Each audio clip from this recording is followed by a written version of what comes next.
All right, ready to dive into something awesome. Today, we're all about you and how you can totally rock learning English in just 1 week. Sounds intense. It is, but in a good way, I promise. We're taking cues from this super practical article. It's actually called A Perfect Weekly Plan for Learning English. Okay, I'm intrigued. Perfect week, huh? Exactly. But hold on, it's not about like strict rules.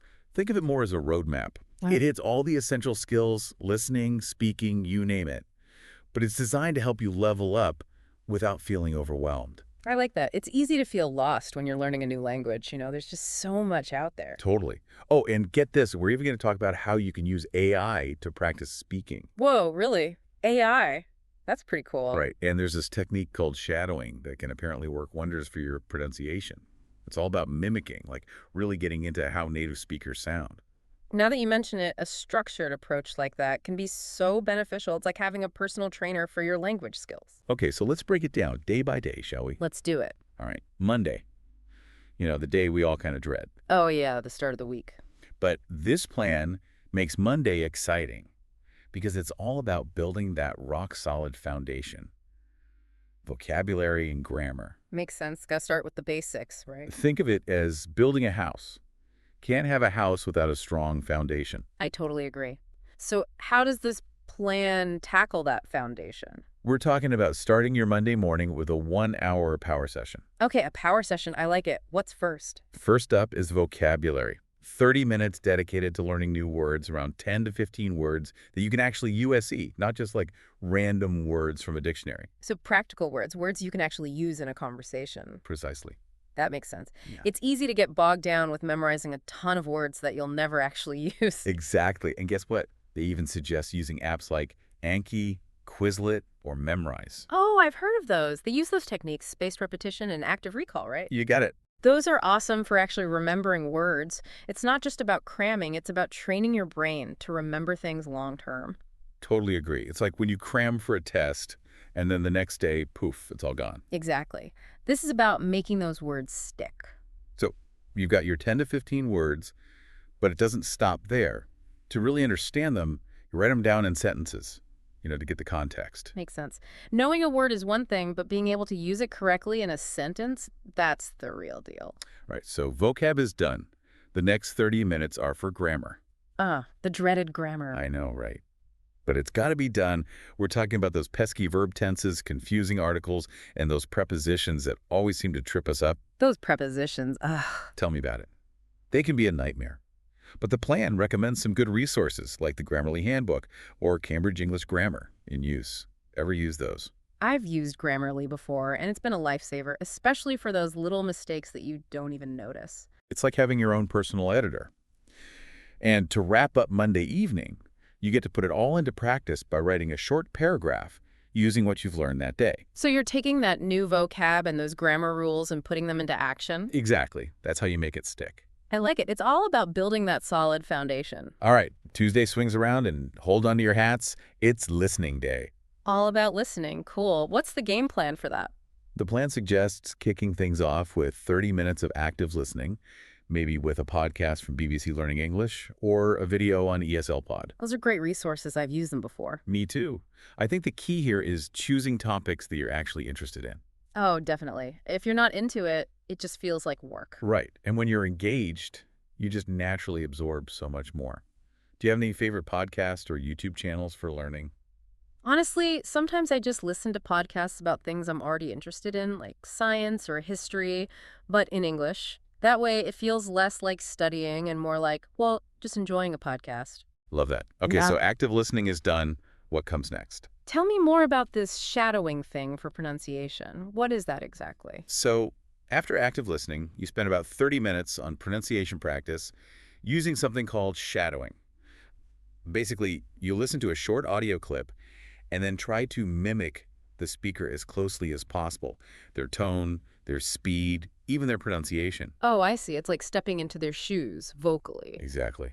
Have you ever tried it? I have, and it can be a little strange at first, hearing your voice trying to sound like someone else, but it's surprisingly effective. It really helps train your mouth to produce those sounds naturally, doesn't it? And it's like anything else, the more you practice, the better you get. Totally agree.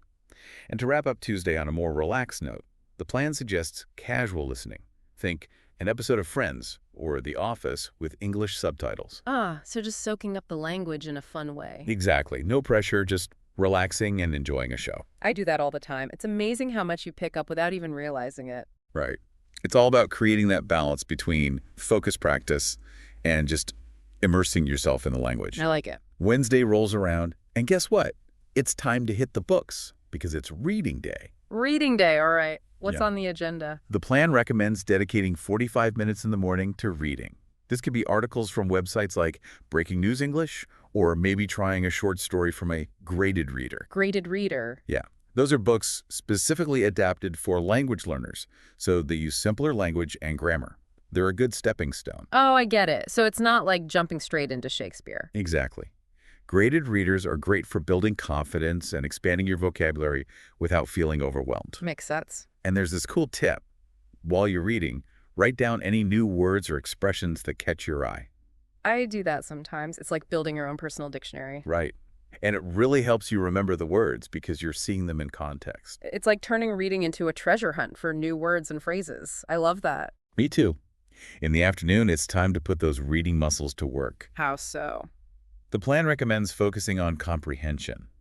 Summarizing the main idea of what you read, or maybe answering some basic questions about it. Oh, okay. So you're not just passively reading, you're really thinking about what you've read. Exactly. It's like active reading. It makes you dig deeper and really understand the text. I like that.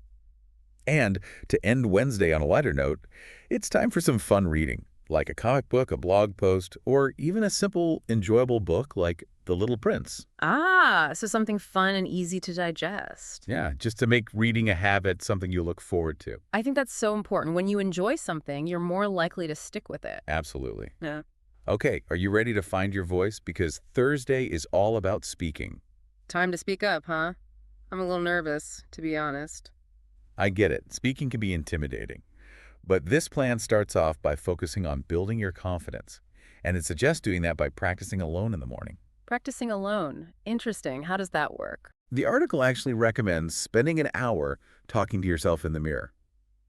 I know, it sounds a little crazy. Talking to the mirror, huh? That's a classic. It is, and it's surprisingly effective. You can also record yourself, to track your progress and hear how you sound. I can see how that would be helpful. It makes you more aware of your body language, your facial expressions, even your tone of voice. Exactly. It's like having a personal coach right there in your bathroom. Love it. So what else is on the agenda for Thursday? So besides talking to the mirror, the article suggests spending some time learning useful conversational phrases. Greetings, asking for directions, ordering food, things like that. Oh, yeah. Those are super important for everyday conversations. Absolutely. And there are websites like FluentU or PhraseMix that are great for learning those phrases. I've used Fluent U before. It's really good. It's super helpful to have a repertoire of those common phrases. It just makes you feel more confident when you're speaking with native speakers. Absolutely. It takes away that fear of not knowing what to say in those everyday situations. Okay, now for the afternoon. It's time to step out of your comfort zone and have some real conversations. Oh. The plan recommends connecting with language exchange partners. Oh, language exchange. That's a great way to put those speaking skills to the test. Exactly. Platforms like italki, Tandem, or HelloTalk make it super easy to connect with people from all over the world. Have you ever tried language exchange? I have, and I gotta say, there's really nothing quite like it. It really pushes you to think on your feet and adapt to different accents and speaking styles. And even though it can be a little nerve-wracking at first, it's so rewarding. Totally. It's where the real learning happens when you're actually using the language in a real conversation. And get this, the evening session on Thursday is dedicated to practicing with AI assistants. I know it sounds a little futuristic, but it's actually pretty cool. AI assistants, wow. Which ones are we talking about? Think ChatGPT, Duolingo, or Elsa Speak. I've used Duolingo before, but I didn't know you could use it for speaking practice. Yeah, it's pretty cool. AI is really transforming the way we learn languages. It's like having a virtual tutor available 24/7. And the feedback is instant, right? Exactly. You're actually having conversations, even if it's with a machine. It's a great way to build confidence before you jump into conversations with real people. It's like a stepping stone, a safe space to practice without feeling judged. Okay, now, Friday rolls around, and it's time to put pen to paper because it's writing day. Writing day, okay. What's the plan for that? The morning session is all about structured practice. Spend an hour writing a short essay, a diary entry, or even a letter. So focusing on clarity, grammar, and vocabulary. You got it. And guess what? The article suggests using tools like Grammarly or the Hemingway app to polish your writing. Ever use Oh, those? I use Grammarly all the time. It's a lifesaver. It catches all those little mistakes that I miss. It's like having a personal editor right at your fingertips. Exactly. These tools are so valuable for improving your writing, making it clearer and more impactful. So you've got your structured writing practice in the morning, but in the afternoon, it's time to let those creative juices flow with some creative writing exercises. Ooh, creative writing. I like that. Yeah. Think story prompts, poetry challenges, anything that gets your imagination working. This is where you can really play with language, experiment with different styles, and have fun with writing. Exactly. It's less about being perfect and more about exploring your creativity. Love it. And to wrap up Friday evening, it's all about feedback. Feedback. So important. Right. The article suggests sharing your writing with a teacher, a language partner, or even online communities like LangCorrect or Reddit's I Want to Learn English. I've heard of those. It's so helpful to get feedback from others. It helps you see your writing from a different perspective. Absolutely. It's like having an extra set of eyes to help you catch those mistakes and make your writing even better. And it helps you identify your strengths and weaknesses. So we've made it through an entire week of this plan. I don't know about you, but I'm feeling pretty inspired. Yeah, me too. It's a lot to take in, but it's really well structured and covers all the bases. It is, right. And what I really like is how it balances all four skills: listening, speaking, reading, and writing. Yeah, it's like a well-rounded workout routine, but for your English skills. I love that analogy. Hmm. But before we dive into the next part, which is all about making this plan work for you, I'm curious to hear what stood out to you so far. What's resonating with you? Honestly, I'm really impressed with how this plan integrates different learning methods, like using apps, having conversations, and even practicing with AI. It's so comprehensive. Me too. It really caters to different learning styles and makes language learning feel more accessible and, dare I say, even fun. Absolutely. I think anyone could find something in this plan that works for them. I totally agree. All right, so we've laid the groundwork, but there's so much more to explore. Stay tuned, because in the next part, we'll dive into some really cool tips for success and unpack how to make this plan truly yours. Don't go anywhere. We'll be right back. All right, welcome back. So we just went through a whole week of this awesome plan, right? Building that foundation, practicing our speaking skills, and everything in between. But now, let's talk about how to actually make it happen. Yeah, because sticking to any plan, especially when it comes to language learning, can be tough. It is. Motivation can be a real struggle. So what does the article say about staying motivated and on track? Well, one thing it emphasizes is celebrating those small wins. It's easy to get so focused on fluency, that big end goal, that we forget to acknowledge all the progress we're making along the way. Oh, I am so guilty of that. I'm always thinking about what's next, what else I need to learn, instead of just like taking a moment to appreciate how far I've already come. I get it. It's easy to fall into that trap. But the article suggests setting small, achievable milestones and then rewarding yourself when you hit them. It's like training for a marathon.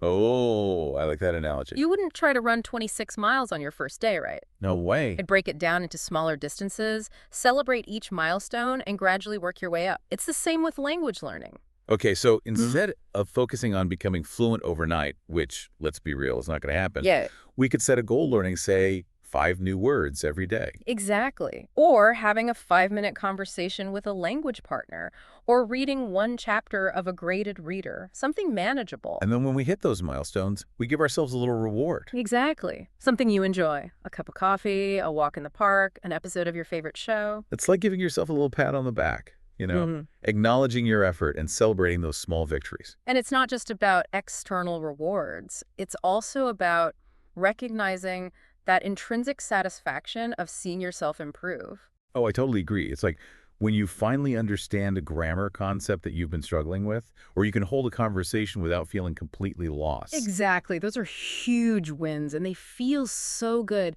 Those feelings are powerful motivators in themselves. They really are. Okay, so we've got setting small goals, rewarding ourselves. What else does the article recommend for staying on track?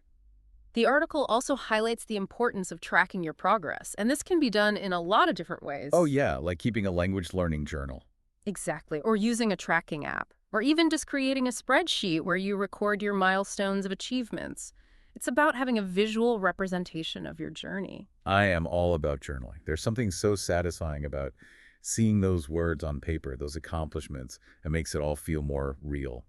Totally. And when you have a visual record of your progress, it's easier to stay motivated, especially on those days when you're feeling discouraged. Oh, absolutely. It's like when you're feeling down, you can look back and be like, hey, I've come this far. I can keep going. Exactly. It's a reminder of what you're capable of achieving. Okay, so we've got setting small goals, rewarding ourselves, tracking our progress. These are all great strategies for staying motivated. What else does the article offer in terms of setting ourselves up for success? Well, another important tip is embracing a variety of resources.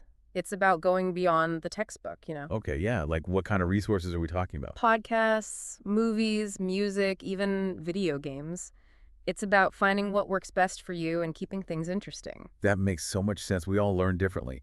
What might bore one person could be super engaging for someone else. Right. So if grammar exercises make you want to scream, maybe try learning through songs. If reading long articles feels like a chore, maybe explore graphic novels. It's about finding what clicks for you. It's about making language learning a more personal experience. Yeah. So instead of limiting ourselves to just one way of learning, we should mix things up and experiment. Exactly. And by using a variety of resources, you're also exposing yourself to a wider range of accents, vocabulary, and even cultural contexts. Oh, I love that. It's like creating a more well-rounded learning experience. So it's not just about what we're learning, it's also about how we're learning. Right. And finding what keeps us engaged and motivated. Okay. So let's recap. We've talked about setting small goals, rewarding ourselves, tracking our progress, and using diverse resources. Any other golden nuggets from the article that we should touch on? These are already a lot of great tips. They are, but here's the thing. All of these tips, they're only effective if you actually use them consistently. Oh, right, consistency. That's key for anything, really. It is. Uh, And the article really emphasizes the importance of making language learning a part of your daily routine, even if it's just for a short amount of time each day. Okay, so instead of cramming everything into one day, it's better to spread it out and make it a regular habit. Exactly. It's like brushing your teeth or taking a shower. You do it every day without even thinking about it. Language learning should be the same. Okay, so it's about building that habit, making it automatic. And when you approach it that way, with consistency, you'll be amazed at how much progress you can make. So it's not about intensity, it's about consistency. Those small daily efforts really add up over time. Exactly. And even on those days when you're tired or not feeling it, even a little bit of practice can make a difference. It's about keeping that momentum going. Absolutely. It's about celebrating those small wins, acknowledging your progress, and trusting the process. All right, welcome back for the final stretch of our deep dive. We've explored this perfect weekly plan for learning English, tackling those daily activities, figuring how to stay motivated, and even talking about mixing up those resources. Now, as we wrap things up, I'm curious about the article's final thoughts. Like, what does it leave us with as we get ready to actually start this language learning journey? You know what really stood out to me? The article's emphasis on being flexible. It basically says that while this plan's a great starting point, it shouldn't feel like a set of strict rules. It's more like a roadmap, and you can totally personalize it. That makes a lot of sense. We're all different, right? Different schedules, different learning styles, different reasons for even wanting to learn English. Exactly. And the article gets that. It encourages trying different things, finding what works for you. Like if you're a morning person, you might want to tackle those tougher tasks like grammar or writing when your brain's fresh. Oh, yeah, totally. I'm definitely a morning person. But if you're more of a night owl, well, maybe that's when you schedule your language exchange sessions or do some casual listening. Exactly. It's about working with your natural rhythm, making it sustainable, not a chore. So it's not just about time, it's also about tailoring the activities to what you want to achieve. Right. Like if you're learning English for work, you might focus on business vocabulary or practicing those professional emails. And if it's for travel, maybe conversational phrases and understanding everyday situations are more important. It's about making this plan truly yours. I love that. So we've got adaptability, personalization. Any other big takeaways from the conclusion that we should mention? I think the article's reminder about consistency and, this is important, enjoyment really hit home. It's like, don't forget to have FUN with it. Oh, absolutely. Yeah. It's easy to get caught up in reaching fluency, but we got to enjoy the journey too, right? Those little wins, those aha moments, connecting with other cultures. Totally. And when you genuinely enjoy the process, you're way more likely to stick with it. It's about finding that balance, right? Putting in the Yeah. work, but also keeping it fun and engaging. And speaking of putting things into action, the article ends with a really thought-provoking question. It asks, what one thing are you going to do today to kickstart your English learning? Oh, I love that. It's like, okay, we've talked the talk, now let's walk the walk. What's that first step? Right. It could be anything. Downloading an app, signing up for a language exchange, even just watching a movie with subtitles. The point is to start, to build momentum. So as we wrap up this deep dive, we challenge you to think about that question. What's that one action you can take today? Write it down. Tell a friend. Just make that commitment to yourself. And remember, consistency is key. Even small steps, done regularly, lead to big results. And have fun. Embrace those challenges, celebrate every win, and enjoy the journey to becoming fluent in English. Couldn't have said it better myself. That's a wrap on our deep dive into a perfect weekly plan for learning English. We hope you're feeling inspired and ready to take action. Until next time, keep learning, keep exploring, keep those conversations flowing.